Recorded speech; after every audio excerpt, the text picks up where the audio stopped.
Welcome to Ron's Garage this 30th of January, and yes, I still have ugly hair, I'm scruffy, and I still have sinus issues.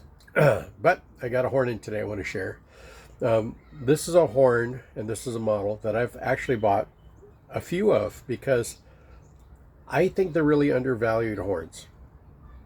But then again, if you watch any of my channels, every horn that I own is an undervalued horn.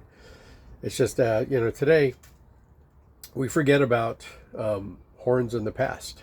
And I guess in a sense, I'm a little bit of a conservator in a way that I would encourage new and young students and even hobbyists to avoid spending money on a new horn that would be, like either student level, intermediate level, or even what I would call low end pro models for to consider actually buying a used horn, because there are a lot of pre-owned horns out there, and I've kind of made it my mission to buy old horns that I know have value and are good players because I play them.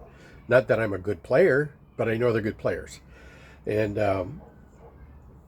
so that's my mission. My mission is to buy the junk that I know was good junk, and if it's something I've never seen before, I'll buy it just to explore it and see if it's junk. And more times than not, in fact 90% of the time, it's good stuff, and I'm here to restore it, take the dents out, strip the lacquer because it's missing, align the slide, make it work nice and smooth, or as smooth as I can get it, and get it back into somebody's hands and say, hey, look, don't hold that $800 or that $900 off, and please don't buy that thing off of Walmart or Amazon that you don't know where it's coming from or what you're going to get, because for something at least better than that, equal quality, you can buy something pre-owned.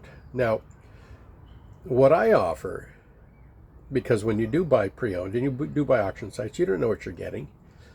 Most likely you're going to get something like I get all the time, which is something that is really damaged. It's going to require several $100s worth of repair and refinishing. A refinish job, I think anywhere you go, is going to be over $600 in manpower and materials between stripping and stuff. And when I sell an older horn that I've restored, I'm usually not going over $500. So you're buying a used vintage horn from me that's been restored for more than half of its actual value if you were to buy it and have it restored yourself. Okay, now, granted, I'm not saying I'm as good as all the best guys out there, like the BAC guys or the Wisconsin Badger State, or just a number of people who have been professionals for a long time and have way better tools, facilities, and experience than I do. But I do a pretty good job, for being a budget guy and a home hobbyist. And this has become my business because I don't have anything else. This is all I have for income. So let me show you what I got today. I already kind of opened up. Let me move some of this. This is a Getzen.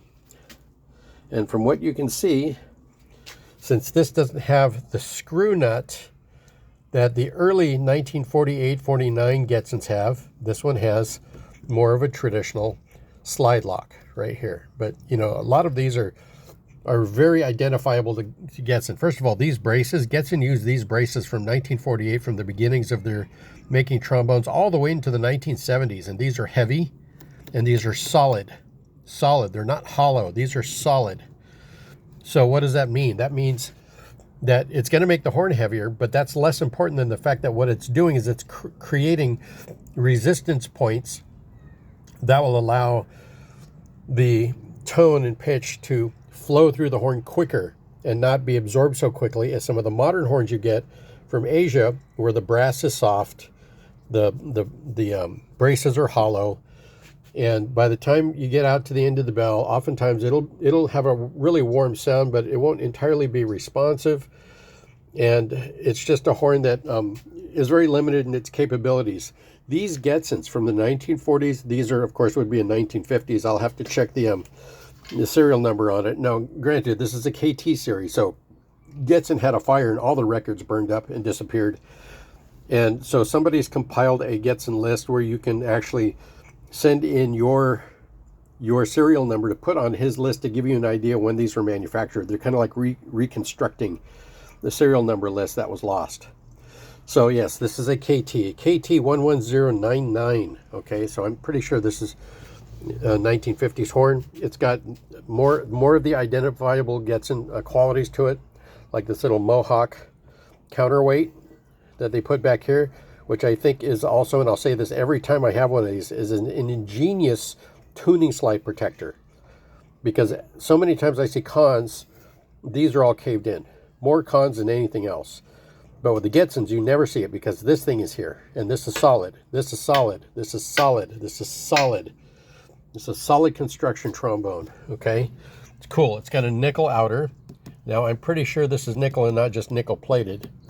But I'll have to double check it. I just got it. It's got a nice little point here. This actually looks like a con plate, because con uses these long tapered plates with a little bead on it, and I've got stuff for that. The spit valve is completely intact. Yeah, it's completely. That's funny because this fixture here actually looks like the same one I would find on a Reynolds or sometimes on some cons. The bell, as you can see, is mangled and creased, kind of deeply right there, but I'll get that out. And then here you can see it. Getzen Elkhorn, Wisconsin, USA. This is USA. This is hard American brass. This is not soft Asian brass that goes thud, thud, thud. This goes ting, ting, ting. Now you have the nickel sleeves up here, very much like you would find on a Con 6H.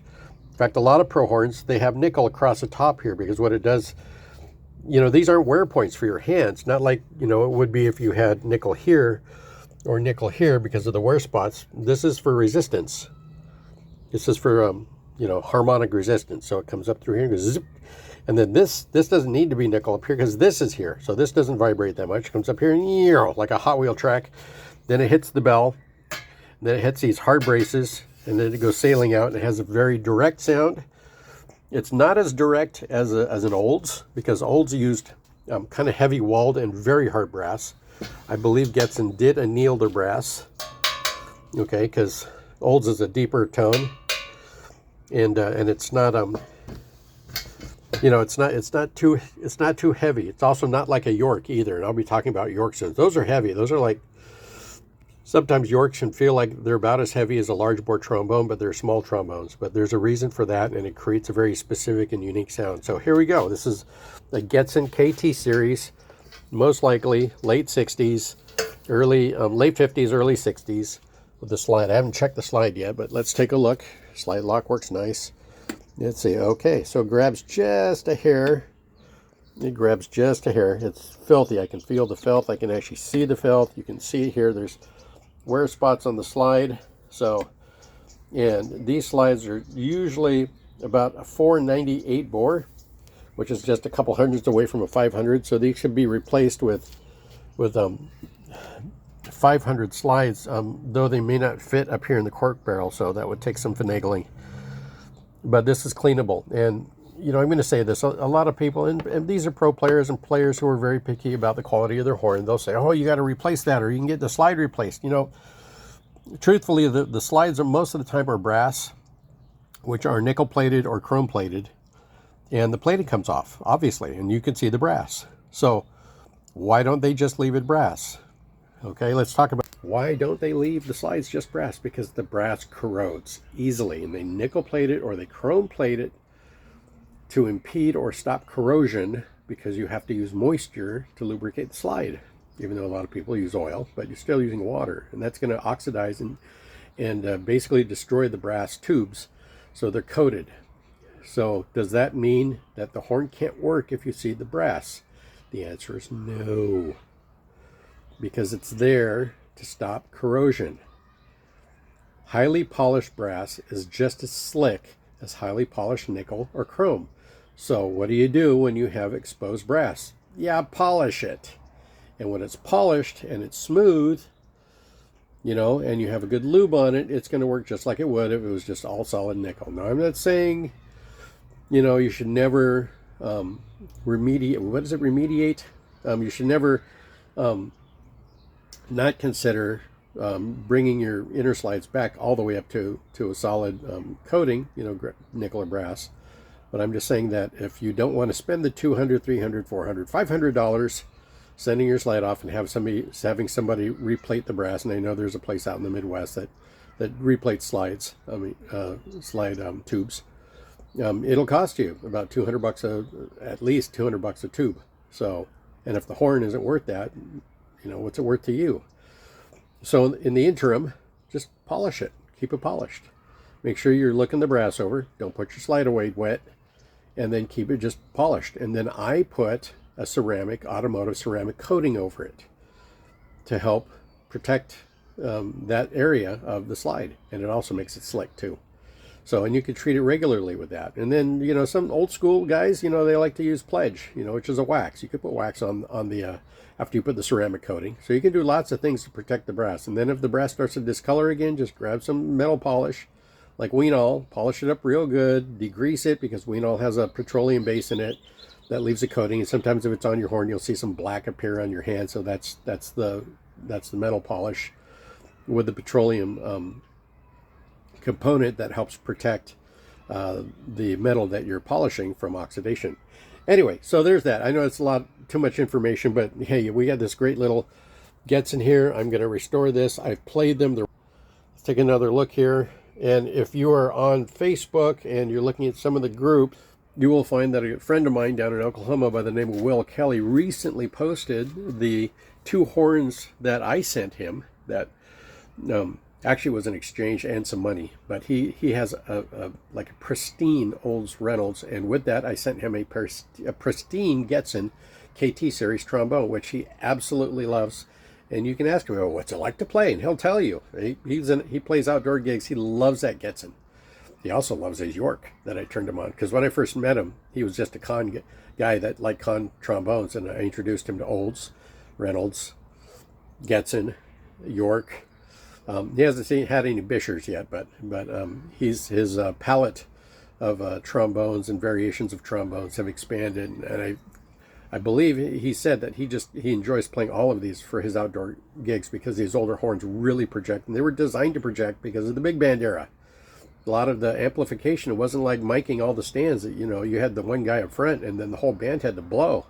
So horns were made heavier. They were made to offer a more direct sound that projects farther. And so these older horns are really ideal for outdoor gigs, and they're good for indoor gigs too, just depending on what you're playing. I wouldn't take a Getzen and play symphonic music with it, in a big hall. It's not a broad enough sound for some. But hey, it's great. Anyway, signing off. I got a lot more videos that I haven't posted yet, like my little short video from NAMM, and I've got one for a Bisher, and I've got some for some other horns too that I'm going to share with you. But anyway, I just wanted to share this one with you. I still have 2 horns up on reverb. I've got that incredible Reynolds Medalist, which I would put money on, I would say is as good, if not better, than any Yamaha 354. It's a dual bore. The horn is solid. It sounds good. It's got a nice weight to it. It's not super bright and it's not super dark. It's somewhere in the middle, okay? And I also have that Bach Mercedes. Now, that Bach Mercedes, briefly, remember, that was a model that was bought and owned by Selmer at the time, okay? It's not the early Bach Mercedes from, pre-World War II. It's the modern Bach Mercedes, which shares parts and design with the Bundy and the Selmer Signet. So a lot of them have the same parts, but the designs aren't purely alike. This Bach Mercedes sounds very good. I wouldn't put it up against any of the Pro Bachs, like the 8 or the 12 or the 16, but it's a very, very good student to intermediate model Bach Mercedes, and I recommend it. And that's why they're priced under $300, because I put money and time into them. That's why. And you're not getting charged for any of that time, because I'm a $600 guy when it comes to work. I'm doing $400 to $600 worth of work on every horn I sell, and you're not seeing any of that in the price. So visit my reverb, watch my channels, and consider buying my student level horns and intermediate level horns for some youngster that or for yourself as a practice horn or a travel horn. Okay, I need to make some money and I need to sell some horns, and I got a lot coming. Okay, thanks a lot. Signing off. Bye bye.